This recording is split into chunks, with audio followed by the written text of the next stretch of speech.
Berarti ibu-ibu jaga perasaan orang, jaga harga diri orang, jangan permalukan orang meskipun ibu tahu ada aib dalam dirinya. Ini penyakitnya ibu-ibu. Apa? Tukang gosip. Ini. Duduk-duduk begini damai tapi gersang. Oh, coba lihat siapa duluan pulang dia jadi Jadi gini Pak Gubernur itu dia duduk-duduk itu. Dia enggak cerita tapi apa? Dia mulutnya enggak ngomong tapi bibirnya dong.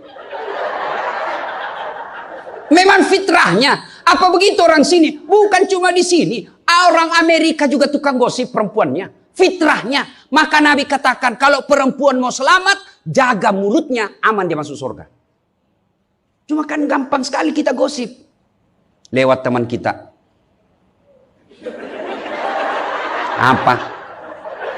Nggak serasi kudungnya sama roknya. Dia bilang iya. Lipstiknya palsu. Kenapa kau tahu? Melengket di giginya. Semua mau diurus. Iya kan? Ini penyakit kita. Semua mau diurus. Ustadz aja dia gosip. Itu juga bajunya waktu di YouTube. Saya dengar tadi dilewat tadi. Saya dengar. Itu juga bajunya waktu di YouTube. Astagfirullah. Inilah penyakit ibu-ibu. Ibu. Mau gampang masuk surga? Ketika Nabi Isra Mi'raj kan dibawa jalan-jalan masuk surga. Subhanallah. Alhamdulillah. Banyak perempuan dalam surga. Begitu Nabi dibawa lihat neraka. Nauzubillah min zalik. Ya Allah ampuni hambamu. Ya Allah ampuni umatku. Ya Allah. Kenapa? Perempuan ternyata lebih banyak dalam neraka. Ditanya kenapa bisa begitu? Ada dua kelemahan perempuan. Satu, tidak mampu menjaga suaminya. Tidak mampu mengurus suaminya. Dan yang kedua tidak mampu menjaga lisannya. Jadi kalau ibu mampu menjaga lisan, aman. Itulah gunanya masker. Supaya ibu semua mau diurusin. Iya kan penyakit kita. Ya, Bu. Maka bertanyalah ibu-ibu di Makassar. Ustadz yang saya cerita ini kan benar. Memang begitu sifatnya Ustadz. Itulah benarnya namanya ghibah. Tidak boleh kita cerita kejelekan orang. Kalau dia salah yang ibu cerita namanya fitnah. Gak ada jalan. Ayuhibbu ahadukum kata Allah. Sukakah kamu memakan bangkai sesamamu manusia? Maka berhenti cerita kejelekan orang. Jadi gimana solusinya Ustaz? Ketika datang orang cerita. Bu katanya. Na'udzubillah min zalik. Kita berlindung kepada Allah dari keburukan itu bu. Belum tentu suami kita lebih baik dari dia. Berhenti itu. Cuma kan enggak kita. Memang enggak tahu persoalan. Biar enggak tahu persoalan. Ikut campur. Ibu kalau suka ikut campur bikin urusannya ibu, nanti takdirnya seperti tauge. Tahu tauge? Coba lihat tauge bu. Kita bikin soto Banjar, ada. Pecel, sayur, lemper, ada. Ada tuh kalau di Makassar ada lemper.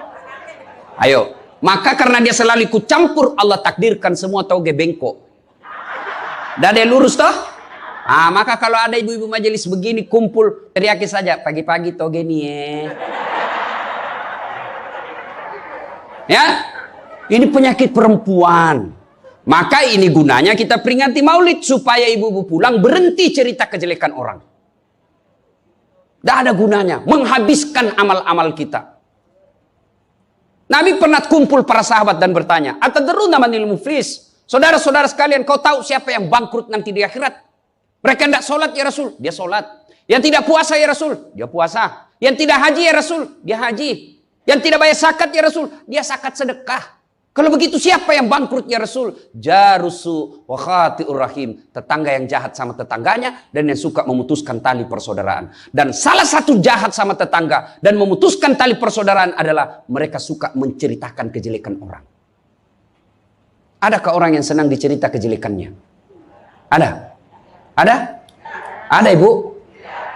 Lalu untuk apa kita cerita orang? Rajin betul istrinya majelis taklim. Baik betul itu istrinya, tapi kasihan suaminya selingkuh kiri kanan. Lalu apa untungnya ibu cerita? Bu, hei. Nah, satu, pulang pengajian, tinggalkan gosip. Dua, Rasulullah setelah menikah dengan Khadijah, usia 40 tahun, Nabi dilantik menjadi Rasul. Pulanglah beliau 3 hari 3 malam di atas Gua Hira. Pulang menggigil. Dia ketuk pintu. Masuklah Nabi, kedinginan. Lalu Nabi berkata, istriku selimuti saya kedinginan. Kira-kira kalau ibu-ibu, apa jawaban ibu? 3 hari 3 malam suami tidak ada kabar. Di WhatsApp tidak dibaca. Di telepon di reject. Tiba-tiba datang kedinginan, Bu. Selimuti saya, Bu. Apa jawaban ibu? Apa ibu selimuti? Enggak, diinterogasinya suaminya. Mana HP-mu? Dari mana kau ini kedinginan? Iya toh? Tapi Khadijah tidak. Khadijah tidak pernah sangka buruk kepada suaminya. Apa kata Khadijah? Sami'na wa ata'na. Hikmah yang kedua buat ibu-ibu, sangka baiklah kepada suami. Demi Allah, tidak ada kebahagiaan rumah tangga yang dipenuhi dengan sangka buruk. Ibu mau bahagia dengan suami? Mau? Hilangkan sakwa sangka. Hilangkan sangka buruk. Telepon suami tidak dijawab pagi-pagi. Sangka baik. Oh, berarti suami saya lagi sholat duha. 1 jam kemudian ditelepon, belum dijawab juga. Oh, berarti suamiku lagi meeting dengan gubernur. Telepon lagi siang-siang tidak jawab. Oh, berarti suamiku lagi sholat berjamaah di masjid. Sore ditelepon tidak dijawab-jawab. Oh, berarti suamiku dia lupa handphonenya. Tiba-tiba sore masuk WhatsApp teman kita. Saya lihat suamimu bonceng cewek, cantik betul. Oh, berarti suami saya lagi nge-grab. Tenang perasaan. Ibu-ibu, demi Allah, tidak ada kebahagiaan orang yang selalu sangka buruk. Suami enak-enak kerja, hanya tidak dijawab telepon, ibu tidak bisa tenang di rumah. Sangka baik. Orang yang sangka baik, rumah tangganya pasti tidak bisa bahagia. Saya kasih contoh. Kasih contoh ibu. Suami istri 7 tahun tidak punya anak. Di tahun ke-8 dia pergi ke ahli kandungan, periksa istrinya. Wih, alhamdulillah, kata dokter, ibu sudah terlambat 2 bulan. Senang betul. Dia teleponlah suaminya, Pak, alhamdulillah hasil pemeriksaan saya sudah terlambat 2 bulan. Tapi Pak, jangan cerita-cerita dulu ya, malu kita nanti kalau tidak jadi lagi.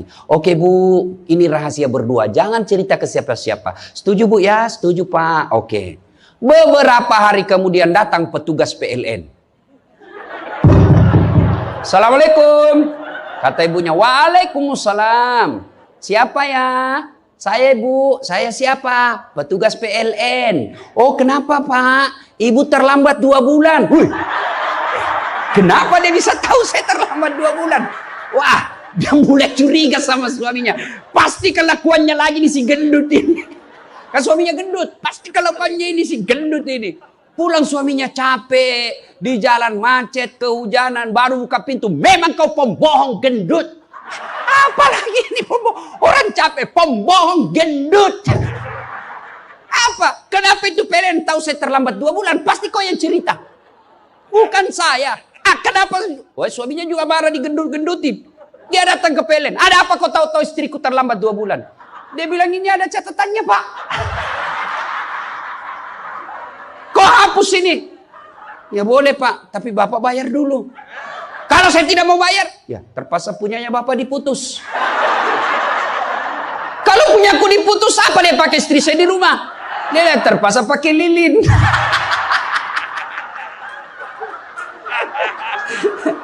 Inilah bahayanya sangka buruk. Bu. Halo Ibu. Bu. Salatullah salamullah ala toha rasulillah Salatullah salamullah ala Yasin Habibillah. Oleh-oleh kedua pulang maulid, hilangkan sangka buruk. Tidak ada kebahagiaan orang sangka buruk. Begitu juga kepada pimpinan kita. Kok saya dimutasi? Sangka baik.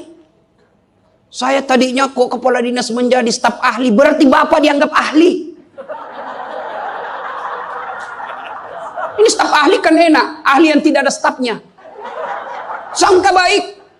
Oh, berarti Pak Gubernur merasa saya perlu istirahat, banyak berpikir. Sangka baik. Jangan pernah sangka buruk. Tidak ada kebahagiaan orang yang sangka buruk. Sangka baik. Saya dalam hidup saya, betapa banyak Allah kasih pelajaran, saya baru tahu maksud Allah yang baik setelah beberapa saat berlalu. Begitu ada kejadian sangka baik saja, tunggu akan muncul, oh ini maknanya ini. Tamat SMA kan saya daftar polisi, Bu, tentara, akabri.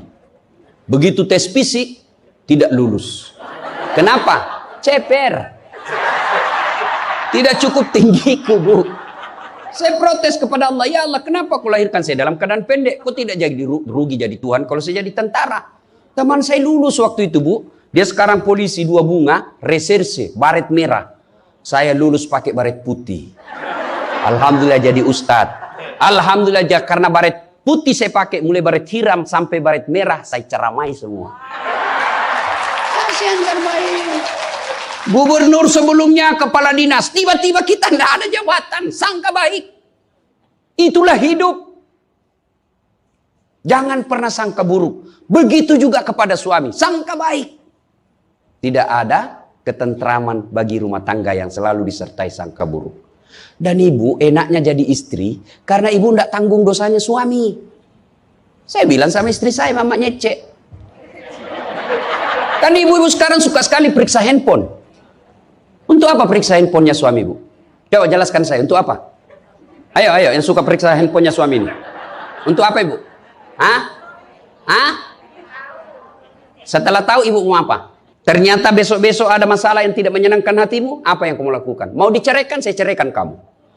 Daripada kau menderita mendampingi saya, sudah, kita selesaikan baik-baik. Dan kau tidak mungkin. Ku ceraikan kau pagi, sore saya sudah dapat. Nah sekarang apa maumu? Sakit hati aja. Iya. Dan hebatnya perempuan Islam, kalian tidak menanggung dosanya suami. Kalian tidak akan menanggung dosa suami. Ya. Beda kalau laki-laki. Kalau laki-laki, dosa istri kita tanggung. Kalau suami menanggung dosa istri. Istri tidak pakai jilbab, istri tidak sholat, istri tidak puasa, istri tukang gosip, istri suka keluyuran. Suaminya ditanggung dosanya nanti. Ku ampusakum wa ahlikum nara. Beda istri. Suami pezina, suami koruptor, suami narkoba, suami penjudi, suami tukang tipu. Ibu tidak tanggung dosanya suami. Itulah enaknya jadi perempuan Islam. Bahkan kalau dia sholat, dia puasa Ramadan, dia jaga harga dirinya, dia patuhi suaminya, kata Nabi tadahulul jannati bisalam, silahkan ibu mau masuk pintu surga mana saja. Makanya sangka baik saja, tidak usah sangka buruk. Ada ibu-ibu curhat sama saya tengah malam, Ustaz. Mohon solusinya, Ustaz. Saya sudah tidak tahan. Kenapa ibu? Saya sudah tidak tahan. Saya minta solusinya, Ustaz. Saya sudah tidak tahan. Memang kenapa? Saya ini sudah 21 tahun menikah, Ustaz. Tidak tahan. Saya bilang dalam hati, 21 tahun tidak tahan. Inilah kadang-kala ibu-ibu kalau ngomong tidak masuk di akal. Ya memang Allah fitrahkan itu manusia. Laki-laki itu lebih banyak akalnya. Perempuan lebih banyak perasaannya. Maka kalau perempuan ngomel, dengar saja, Pak. Tidak usah dijelaskan apa dia mau. Dengar aja. Karena memang dia cuma mau didengar. Oh, dengar aja. Oh, ya, dengar aja, dengar. Tapi tidak tahan saya, Ustaz. Ya tidur. Rumus menghadapi perempuan itu, ilmu paling efektif, sabar. Tidak ada sudah kalah itu ilmu sabar. Diam. Tidak usah dijelaskan. Biar dijelaskan, tidak masuk di akalnya. Apalagi kalau dia sudah bilang pokoknya sudah Pak, lebih diam aja. Pokok sudahlah. Dijelaskan satu, muncul pertanyaan dua. Dijelaskan tuntas yang 2, muncul lagi pertanyaan 3. Sudah tuntas semuanya, dia ungkap lagi yang 5 tahun yang lalu. Itulah perempuan. Iya Ibu toh? Maka dengarkan saja. Ada saatnya nanti dia bilang, baru dia sadar itu. Iya sebenarnya itu saya emosi aja itu hari Pak. Begitulah perempuan. Dihadapinya jangan emosi. Saya sudah tidak tahan Ustaz. Kenapa? Sudah 21 tahun. Udah cocok saya Ustaz. Saya bilang Ibu tahu enggak baut? Tahu Ustaz. Apa pasangannya baut Ibu? Mur. Sama enggak? Sama modelnya? Sama bentuknya? Beda. Justru perbedaannya yang membuat dia kokoh. Berarti rumah tangga tidak akan pernah kokoh kalau mau menyamakan. Yang kokoh adalah ketika dia mau saling menerima kekurangan dan kelebihan. Itu pasti kokoh. Mana mau cocok, jenis kelamin aja kita tidak sama. Iya. Pendidikan aja kita pasti beda. Latar belakang budaya kita pasti beda. Maka yang membedakan itulah kalau kita kelola dengan baik dalam rumah tangga, dengan faktor utamanya sangka baik, insya Allah bahagia rumah tangga.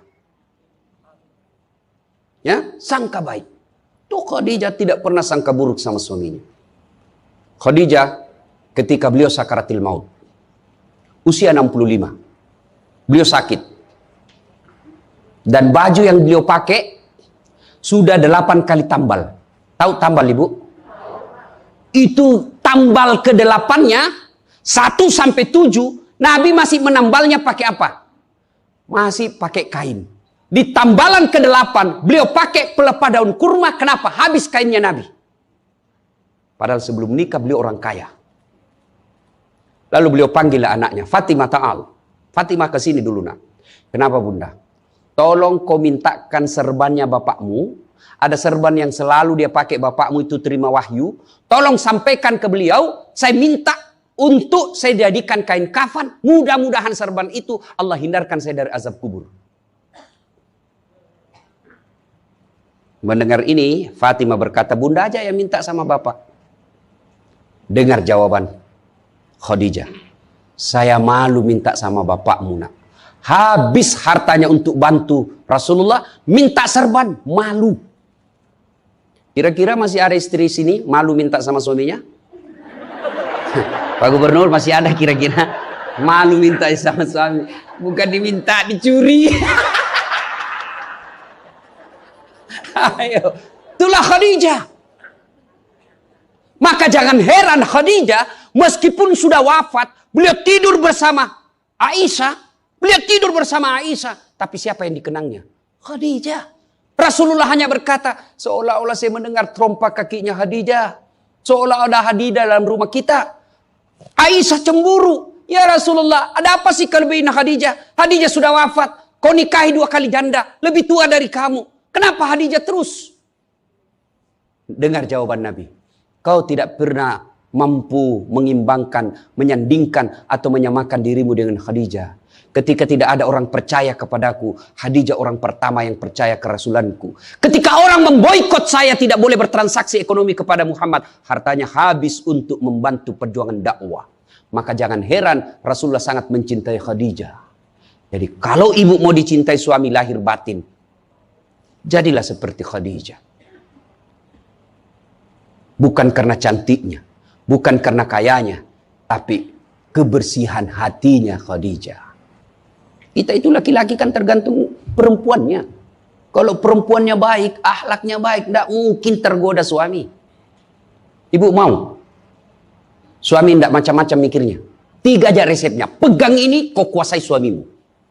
1, buat matanya senang. Artinya apa? Ibu penampilan cantiklah di depan suami. Kalau suami senang selalu pakai baju merah, pakai itu baju merah tiap hari.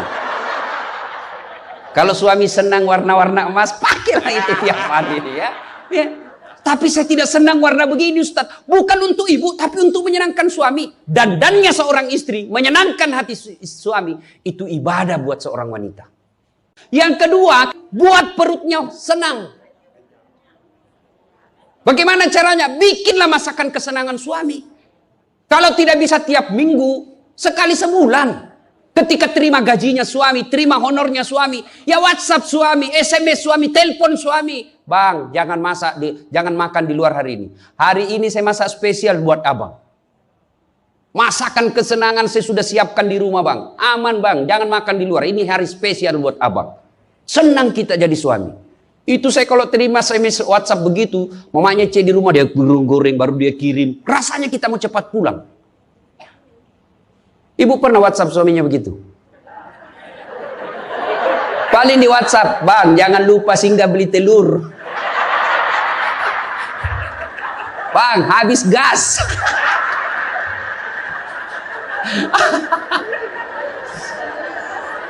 Kok tahu Ustaz? Ya saya rasakan juga. Pernah suatu kali Pak Gubernur pulang, saya ceramah takziah malam-malam di Makassar. Tiba-tiba masuklah WhatsApp-nya mamanya C. Ustadz, habis pembalut. Aduh. Tidak mungkinlah sopir saya suruh, ini istri saya. Sudahlah, saya singgah, saya berdoa. Mudah-mudahan tidak ada yang kenal saya. Begitu saya bayar, ada ibu-ibu datang. Iya Ustadz, beli pembalut. Saya jengkel, langsung saya balik. Biar daripada saya melahirkan.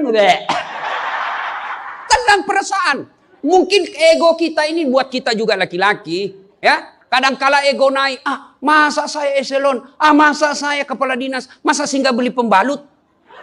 Jangan lihat eselonnya. Pakai ilmunya Umar bin Khattab. Umar bin Khattab, ada sahabat yang selalu mau datang, mau laporkan istrinya. Kenapa? Istrinya suka ngomel. Maka dia berharap Umar panggil istrinya supaya dinasehatin. Begitu dekat dengan Umar bin Khattab, dekat dari rumahnya Umar, dilihatnya Umar juga dimarahi sama istrinya. Balik dia bilang, Pak, Umar aja dimarahin. Balik besok ketemu, ya Amirul Mukminin, presiden lah waktu itu. Saya lihat kemarin Anda istri ngomel-ngomel, Anda senyum saja. Dengar ini jawaban bapak-bapak ini, para pejabat nih yang hadir. Dengar apa jawaban Umar. Begitulah cara saya berterima kasih kepada istriku yang telah hamil, melahirkan dan menyusui anak saya. Coba, hilang itu emosi Pak, hilang itu harga diri. Kalau kita sudah ingat bagaimana susahnya itu ibu melahirkan, hamil. Masih ingat ibu-ibu waktu hamil? Masih? Ada enggak enaknya itu orang hamil? Untung saya enggak pernah hamil. Oh, coba ibu-ibu kalau hamil, jalan aja setengah mati. Aduh, sudah mau mau dulu aja, mana ada ibu hamil langsung dulu aja. Udah standar samping dulu itu kasihan. Iya Bu, ya benar. Kalau kita laki-laki paling ngidam. Ustaz, apa doanya berhenti ngidam istri? Ngidam apa istrimu? Nanti dia bisa tidur kalau dilihat saya di atas lemari Pak Ustaz. Jadi kalau istrinya mau tidur jam 10, setengah 10 sudah di atas lemari. Saya berhenti kau dongo-dongo itu dikasih kerja di konsum. Yang kedua kata Umar, begitulah cara saya berterima kasih kepada istriku yang telah melahirkan anak saya. Masih ingat waktu melahirkan? Masih? Ada enggak ibu-ibu melahirkan senyum? Ada? Mentang-mentang istri gubernur, keluar sayang. Setengah mati juga biar istri gubernur. Nggak ada. Itulah susahnya jadi perempuan. Maka ketika suami disuruh sama istri, bayangkan sulitnya melahirkan. Yang ketiga kata Umar, begitu cara saya berterima kasih yang telah menyusui anak saya. Masih ingat waktu menyusui? Masih? Terutama waktu tumbuh giginya.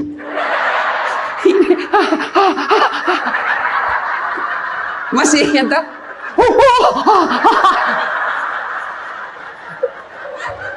Untung saya tidak pernah rasakan. Bu kalau digigit kan mana dia ditinjau nanya, kok gigit saya? Tidak, dia usap, lepas nak. Iya Bu, iya. Siang anaknya, malam. Salatullah, salamullah, ala toha Rasulillah. Salatullah, salamullah, ala Yasin.